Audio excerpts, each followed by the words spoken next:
Noticed that you replay everything in your mind after it's happened, especially particular events, ones which mean something to you. Have you seen that? Have you watched that in your mind? How it replays the event? And it's going over it and checking how you sounded and then how that would appear to others, right? Does it all the time, right? And that's because the mind is constantly scanning and comparing and judging the circumstance for itself. That's why I call it the self-seeking mind. Because the nature of it is it's always checking what's coming, what might happen, and it's going over scenarios and protecting itself and always judging the situation to make sure it protects itself, right? Even though the situation's already happened, it's gone. That doesn't make any difference to it. Still does it.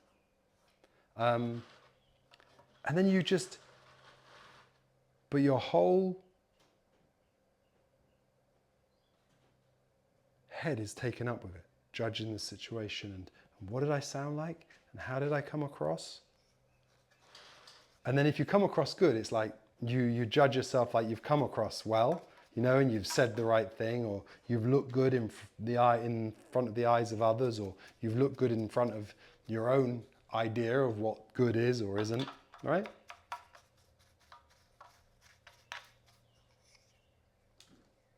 And that's that replay. That's what the replay is all about. Just purely to scan to see if you've come across in the right way, if you sounded good or not. And then you feel awful if you didn't. That's what it does. But that's the nature of what I call the self-seeking mind. That's what it's doing. It's constantly scanning, judging, comparing, trying to look good in the eyes of others, or trying to look good in the eyes of your own self-judgment. Whatever it is, it's all the same thing. But that's the nature of the self-seeking mind. That's why I call it a self-seeking mind. But that's what it does. And everybody has that same nature of mind. And it's constant. It never lets you rest. It's always looking to become more, to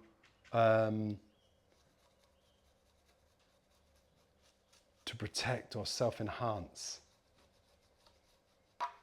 And that's why it plays those scenarios backwards and forwards. Because in playing them backwards and forwards, it can then judge them. It can then compare itself. Because everything's about self-enhancement one way or another. And obviously, to filtered through your idea of what you think is good. What you think makes you look good or not good. But basically it's your scale.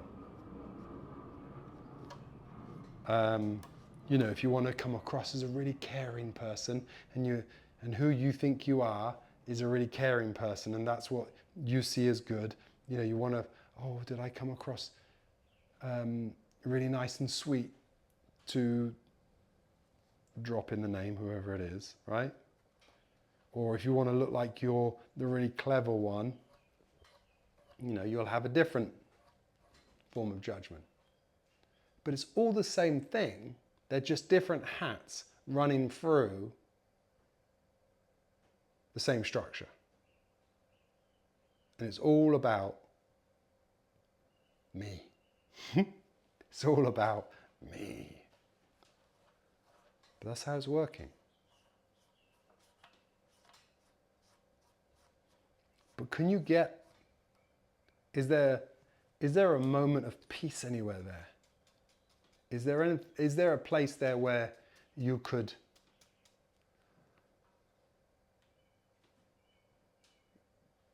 just let that go?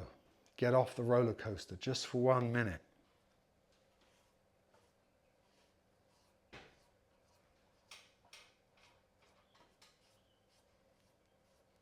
Just give yourself a break for 1 minute.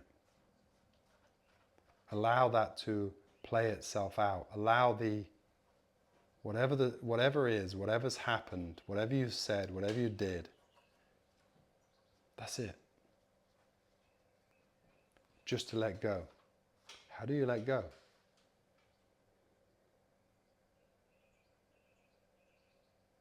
It's to step away from, as the mind wants to talk about, oh yeah, and then what did they say, and what do they do? Just as it starts. Just take your attention away from that for a minute, in a really practical sense. You can put your mind into your breath. Just bringing your focus into your breath, just for a second, takes you out of your head.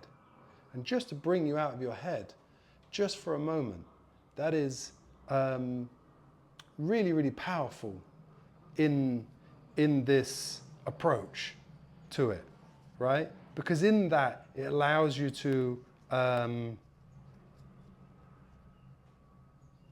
just open up a little gap between you and your thinking, just for a moment.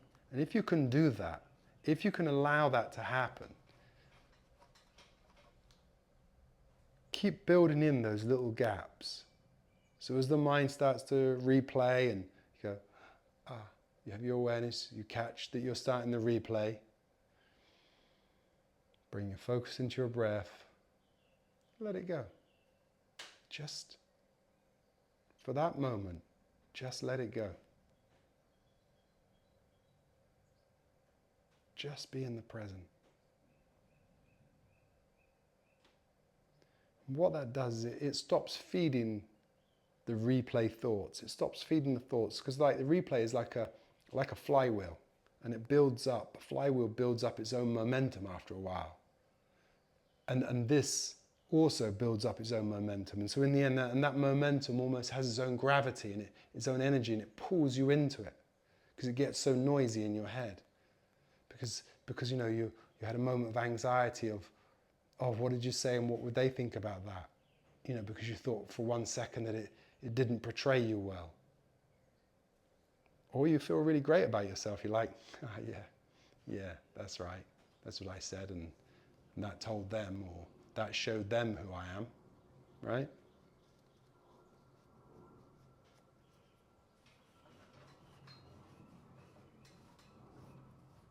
Yeah. So that's it. That's why the replay happens.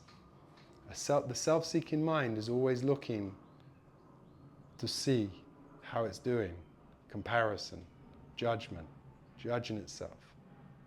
This constant overseeing. Because fundamentally, it doesn't feel enough. Fundamentally, it comes from a place of, I'm not enough. So it's trying to become more. It's trying to self-enhance. That's the nature of it. It's trying to protect. Even the protecting of itself is self-enhancement. It's trying to protect itself from losing ground in the fear of becoming nobody.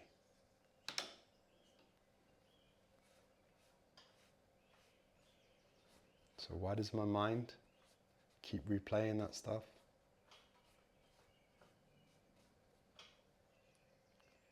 Because it's protecting and covering the idea of who I think I am. That's it.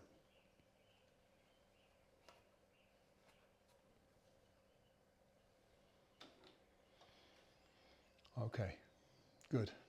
Hope that helps.